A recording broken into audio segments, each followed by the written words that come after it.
പ്രിയപ്പെട്ടവരെ, നാം എല്ലാവരും വിശുദ്ധ കുർബാനയിൽ പങ്കെടുക്കുന്നവരാണ്. വിശുദ്ധ കുർബാനയിൽ പങ്കെടുക്കുന്നവരാണെങ്കിൽ കൂടിയും പ്രത്യേക നിയോഗം സമർപ്പിച്ച് പങ്കെടുക്കണമെന്നില്ല. കാരണം പലർക്കും അതേക്കുറിച്ച് വേണ്ടത്ര അറിവില്ല.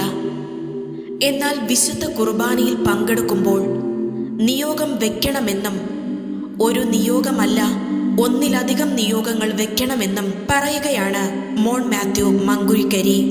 നസ്രത്ത് സന്യാസ സമൂഹത്തിന്റെ സ്ഥാപക പിതാക്കന്മാരിൽ ഒരാളും കേരളത്തിന്റെ ധ്യാന ഗുരുവെന്ന് അറിയപ്പെടുന്ന ആത്മീയ പിതാവുമായിരുന്നു അദ്ദേഹം. അച്ഛൻ്റെ വാക്കുകൾ ഇങ്ങനെയാണ്: വിശുദ്ധ കുർബാനയ്ക്ക് അമൂല്യമായ വിലയാണുള്ളത്.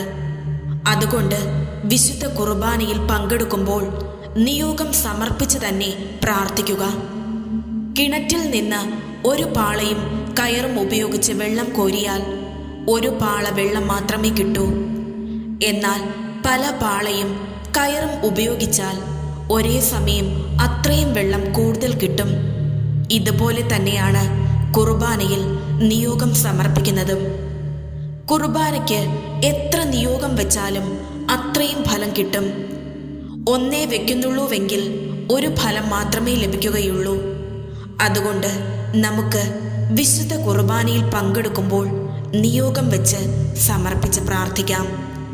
മാത്രവുമല്ല, ഒരു നിയോഗത്തിന് പകരം ഒന്നിലധികം നിയോഗങ്ങൾ വെക്കാനും മറക്കരുത്.